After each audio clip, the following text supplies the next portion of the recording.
नमस्कार, मैं इंद्रजीत पाल media channel में आपका स्वागत है।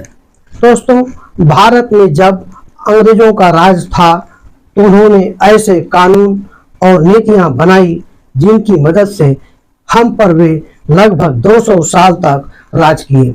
और आश्चर्य इस बात का है दोस्तों कि जिन कानूनों का राज अंग्रेजी राज में विरोध हो रहा था, आज उनके ही कानूनों के बल पर सरकारें चल रही हैं। दोस्तों, ऐसा ही एक कानून जिसे इंग्लैंड में सामंतवादियों के खेतों और खदानों में मजदूरों को रोकने के लिए बनाया गया था। लेकिन दोस्तों, जानते हैं कि लगभग 500 साल बाद यही कानून इंग्लैंड के बाहर स्थापित ब्रिटिश उपनिवेशों में जनता को दबाने और कंट्रोल में करने का सबसे बड़ा हथियार बन गया। दोस्तों, वह कानून था इंग्लैंड में पास हुआ 13वीं सदी का वैगरेंसी एक्ट। आज इस अंक में हम बात करने वाले हैं दोस्तों अंग्रेजों के वैगरेंसी एक्ट और आवारा जेलों के बारे में। लेकिन उसके बारे में बात करने से पहले आइए हम जान लेते हैं कि आवारा जेल क्या है और इसे कब और क्यों बनाया गया। दोस्तों, सन 1347 में यूरोप और इंग्लैंड में एक महामारी आई जो अगले 6 साल तक यूरोपीय महाद्वीप में तबाही मचाती रही।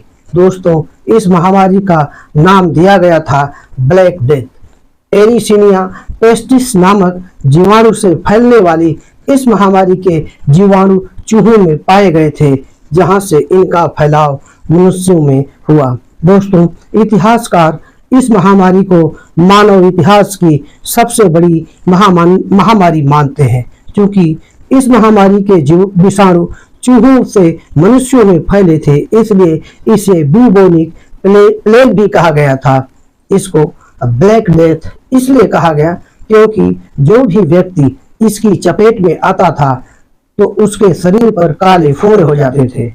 इसलिए इतिहासकार मानते हैं कि इस महामारी के विषाणु प्रारंभ में मंगोलिया अथवा चीन के उत्तरी पश्चिमी इलाकों से रेशम मार्ग के रास्ते आने जाने वाले व्यापारियों के साथ क्रीमिया पहुंचा, जहां से 1347 में जेनेवा के व्यापारियों द्वारा काफा बंदरगाह से माल लेकर इटली लौटते समय उनके साथ महामारी के जीवाणु भी सिसिली बंदरगाह पहुंच गया।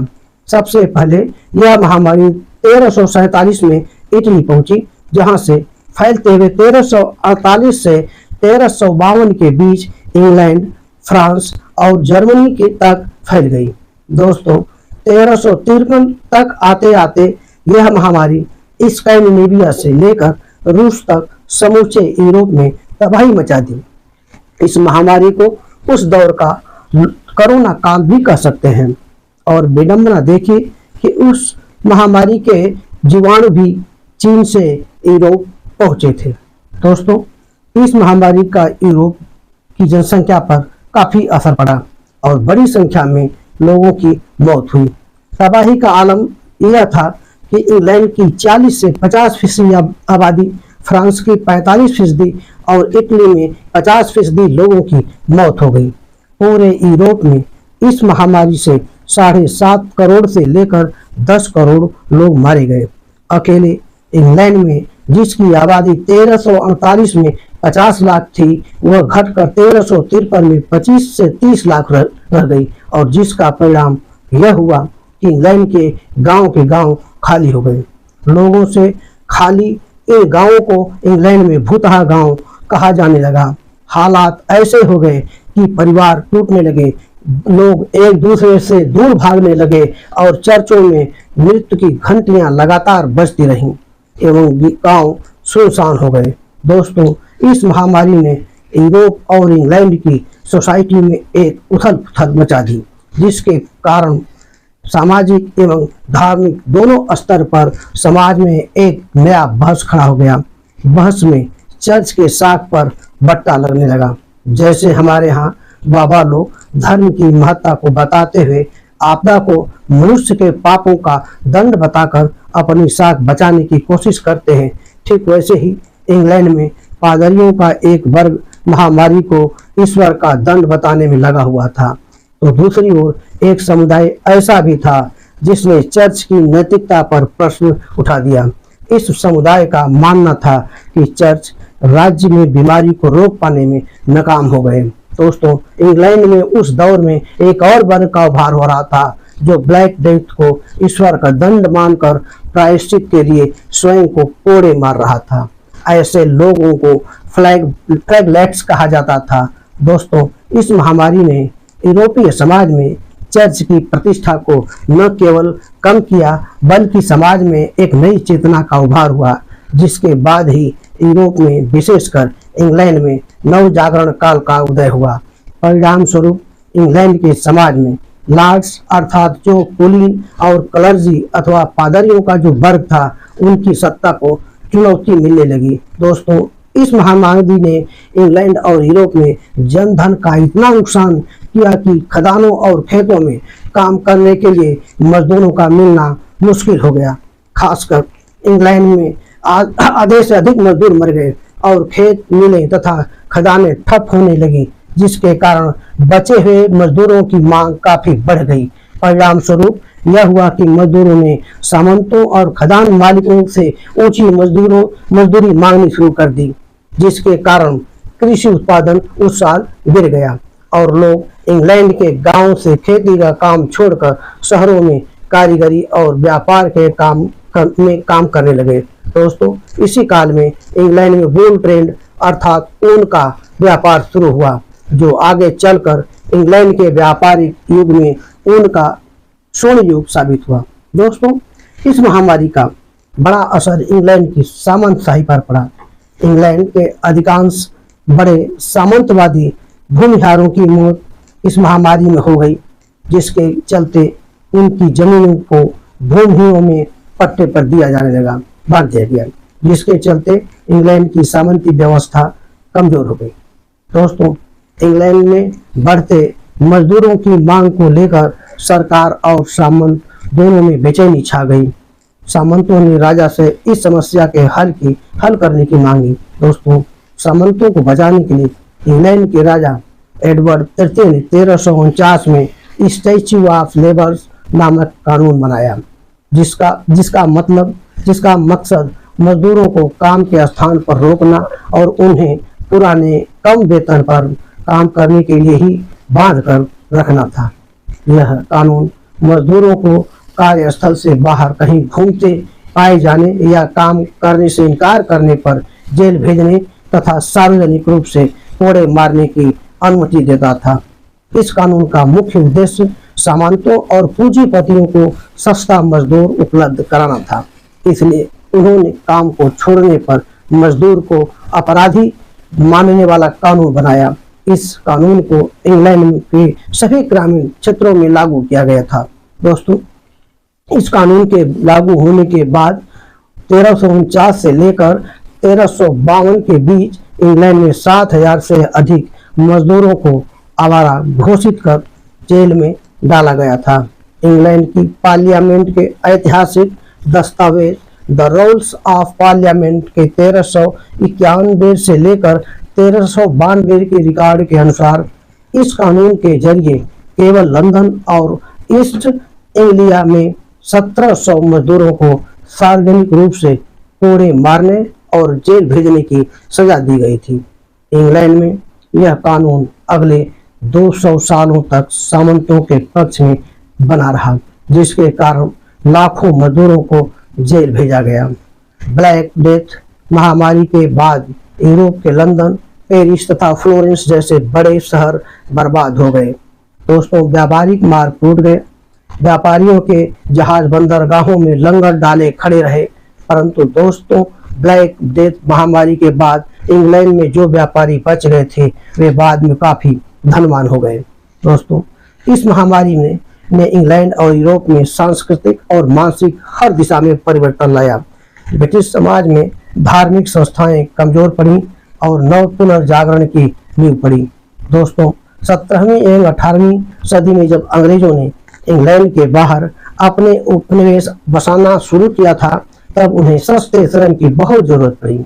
इसलिए ब्रिटिश हुकूमत ने संसद से 1718 में ट्रांसपोर्ट एक्ट ट्रांसपोर्ट नामक एक कानून पास कराया, जिसकी मदद से ब्रिटिश हुकूमत ने ब्रिटेन की जेलों में बंद अपराधियों और आवारा कैदियों को जेल से बाहर निकालकर उन्हें अंग्रेजी कॉलोनियों में सजा के तौर पर दंड श्रम के कैदी के रूप में काम करने के लिए भेजना शुरू किया। दोस्तों, दंड श्रम का मतलब कैदियों को सजा के तौर पर काम करना पड़ता था। शुरुआत में इन गोरे अपराधियों को अमेरिका और कैरिबियाई द्वीपों में भेजा गया, लेकिन 1787 के बाद गोरे कैदियों को ब्रिटिश हुकूमत ने ऑस्ट्रेलिया, तस्मानिया और नॉरफॉक द्वीप समूह में भेजकर शुरुआत में पीनल कॉलोनी स्थापित किया। दोस्तों, पीनल कॉलोनीज उसे कहते हैं जिसे अंग्रेजों ने प्रारंभ में इंग्लैंड के जेलों में बंद अपराधियों को भेजकर बसाना शुरू किया था। अंग्रेजी कॉलोनियों में इंग्लैंड में बने इस कानून को लागू करने का सुझाव सबसे पहले 1830 के दशक में अंग्रेजी सरकार को ब्रिटिश बोर्ड ऑफ ट्रेड एवं कर्नल एडवर्ड गिब्सन बाकेट जैसे औपनिवेशिक नीति निर्माताओं ने दी थी।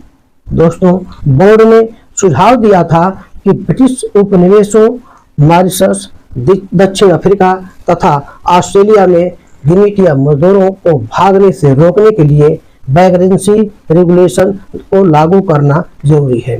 दोस्तों, आवारा जेल का इतिहास वास्तव में ब्रिटिश औपनिवेशिक काल की सबसे अमानवीय संकल्पना है, जो उनके शोषित एवं कुत्सित मानसिकता को और तथा शोषण को उजागर करता है, जिसने गिरमिटिया मजदूरी व्यवस्था को काफी गहराई से तक प्रभावित किया, जिसके दाग अलग अलग ब्रिटिश उपनिवेशों में स्थित गिरमिटिया मजदूरों को सजा देने वाले आवारा जेलों की दीवारों पर आज भी मौजूद है। दोस्तों, अंग्रेजों ने वैकेंसी कॉन्सेप्ट को 18वीं सदी के अंत से लेकर 20वीं सदी के प्रारंभिक काल तक भारत, मॉरिशस, दक्षिण अफ्रीका, फिजी तथा ट्रिनिडाद इत्यादि उपनिवेशों में विस्तार किया। आवारा कानून का सबसे पहला उपयोग ब्रिटेन के बाहर ब्रिटिश कॉलोनियों में भारतीय गिरमिटिया मजदूरों को गन्ने के खेतों में टिकाए रखने तथा भागने से रोकने के लिए 1838 में मॉरिशस की औपनिवेशिक अंग्रेजी सरकार ने शुगर प्लांटेशन से भागे गिरमिटिया मजदूरों को जेल भेजने के लिए किया था। इसके बाद 1843 में अंग्रेजों ने इस कानून को दक्षिण अफ्रीका के नाटाल में नाटाल वैकेंसी लॉ के नाम से लागू किया, जिसके तहत बिना पास के गिरमिटिया मजदूर के प्लांटेशन से बाहर पाए जाने पर आवारा घोषित कर जेल में डाल दिया जाता था। नाटाल के बाद अंग्रेजों ने इस कानून को दूसरी कॉलोनियों में ब्रिटिश गयाना में 1838 से लेकर 1844 तक, फिजी में 1879 में तथा त्रिनिदाद एवं टोबैगो में 1845 से लेकर 1850 के बीच लागू किया और इस दौरान हजारों हिंदुस्तानी गिरमिटिया मजदूरों को विभिन्न जेल में डाल दिया गया। दोस्तों, अगर बात करें भारत में इस कानून के लागू होने की, तो अंग्रेजों ने यह कानून 1857 के प्रथम स्वतंत्रता संग्राम आंदोलन के बाद स्वतंत्रता सेनानियों, सिपाहियों तथा राजनीतिक कैदियों को सजा के तौर पर भारत की मुख्य भूमि से हजारों किलोमीटर दूर समुद्र के बीच स्थित अंडमान द्वीपों के जेलों में भेजने से शुरू किया था। इसके लिए अंग्रेजों ने 1858 में आधिकारिक रूप से penal settlement in Andaman island स्थापित किया, जिसके अंतर्गत सबसे पहले अंडमान की राजधानी पोर्ट ब्लेयर से 10 मिनट की दूरी पर स्थित वाइपर द्वीप पर 1858 से लेकर 1867 के बीच औपचारिक तौर पर पहला आवारा जेल स्थापित किया गया। दोस्तों, इस जेल द्वीप पर पहुंचने के लिए अंग्रेज जेल बोट वाइपर नामक जहाज का उपयोग करते थे। इस जेल को 1857 के विद्रोही सैनिकों, स्वतंत्रता सेनानियों और गंभीर अपराधियों को रखने के लिए बनाया गया था। इस जेल में आने वाले कैदियों से लकड़ी काटने, सड़क का निर्माण कराने तथा इमारतों को बनवाने जैसे श्रम साध काम करवाए जाते थे। जेल के अंदर के हालात अत्यंत खराब और गंदगी भरा होता था, जिसमें मच्छरों का जमावड़ा होता था। खराब भोजन और अस्वास्थ्यकर माहौल के कारण सैकड़ों कैदियों की मृत्यु हो गई, जिसके बाद से इस द्वीप को डेथ आइलैंड कहा जाने लगा। इस जेल में 1857 के उत्तर प्रदेश, बिहार और झांसी के स्वतंत्रता सेनानियों एवं मियां अफजल खान तथा शेख बैजुल्लाह जैसे राजनीतिक बंदियों को रखा गया था। इसके अलावा अंग्रेजों ने भारतीय क्रांतिकारियों को सजा देने के लिए अंडमान में रास आइलैंड सेटलमेंट को 1860 के दशक में बसाया, जो कि अंग्रेजों का एक प्रशासनिक मुख्यालय भी था, जिसे दंड उपनिवेश का प्रशासनिक और नियंत्रण केंद्र कहा जाता था। इस द्वीप पर वाइपर जेल द्वीप से कैदियों को लाकर काम करवाया जाता था। इसी तरह छठम आइलैंड जेल एवं लेबर कैंप का निर्माण 1863 में अंग्रेजों ने करवाया, जहां स्वतंत्रता सेनानियों को घने जंगलों में लकड़ी काटने के लिए भेजा जाता था। दोस्तों, 1896 से लेकर 1916 के बीच अंडमान निकोबार द्वीप समूह में एक और आवारा जेल का निर्माण अंग्रेजों ने करवाया, जिसमें कैदियों को तन्हाई में रखने के लिए 698 छोटी छोटी कोठरियां बनाई गई थी, इसलिए इसे सिल्वर जेल कहा गया। सिल्वर जेल अंग्रेजों के पीनल ट्रांसपोर्ट सिस्टम का सबसे भयानक रूप था, जिसका उद्देश्य स्वतंत्रता आंदोलन को कुचलना और आंदोलन में भाग लेने वाले राजनीतिक कैदियों को एक दूसरे से अलग थलग रखना था। इस जेल के कैदियों में अलग अलग समय पर वीर सावरकर, वारिंद्र कुमार घोष, उल्लासकर दत्त, बटुकेश्वर दत्त, बाबू राम हरिश्चंद्र, योगेश चट्टोपाध्याय एवं मुक्तेश्वर दत्त जैसे प्रमुख स्वतंत्रता सेनानियों का नाम शामिल है। दोस्तों, बात यदि इन आवारा जेलों की संरचना की करें तो जो पीनल जेल होते थे उसमें आने वाले कैदियों से सड़क, पुल और बागानों में कठोर श्रम करवाया जाता था, जबकि लॉकअप एक छोटा कैद खाना होता था, जिसमें भागे हुए मजदूरों को अस्थायी रूप से रखा जाता था। एक और जेल की श्रेणी होती थी जिसे चेन गैंग सिस्टम कहा जाता था। इस जेल में आने वाले कैदियों को लोहे की बेड़ियों में बांधकर रखा जाता था। इन सबके अतिरिक्त सजा देने के लिए एक और माध्यम अपनाया जाता था, जिसके अंतर्गत अपराधियों को सार्वजनिक रूप से कोड़ा मारकर अपमानित किया जाता था। दोस्तों, 1906 से लेकर 1911 के बीच महात्मा गांधी ने दक्षिण अफ्रीका में रहते हुए वैग्रेंसी कानून और इंडेंचर एक्ट के खिलाफ आंदोलन चलाया। गांधी जी को अफ्रीका में 1908 में जोहान्सबर्ग के फोर्ट रीजन में आवारा कैदी के तौर पर रखा गया था। गांधी जी ने इस कानून के बारे में लिखा है कि the vagrancy law was design not to punish crime but to perpetuate Indian slavery, अर्थात यह कानून अपराध रोकने के लिए नहीं बल्कि भारतीय मजदूर को अस्थायी गुलामी में रखने के लिए है। दोस्तों, इस कानून के दुरुपयोग के बारे में लगातार ब्रिटिश उपनिवेशों से भारत खबरें आने लगी, जिसके बाद 1917 में उस समय के अंग्रेज गवर्नर जनरल एवं वाइसराय रहे लॉर्ड चेम्सफोर्ड की सरकार ने गिरमिटिया प्रथा पर रोक लगा दी तथा अंग्रेजी उपनिवेश से वैग्रेंसी ऑर्डिनेंस को हटाया जाने लगा। और ठीक 3 साल बाद 1920 आते आते अधिकांश अंग्रेज कॉलोनियों में इस कानून को खत्म कर दिया गया। दोस्तों, आज के लिए बस इतना ही। फिर मिलते हैं अगले अंक में किसी और ऐतिहासिक घटना के साथ। नमस्कार।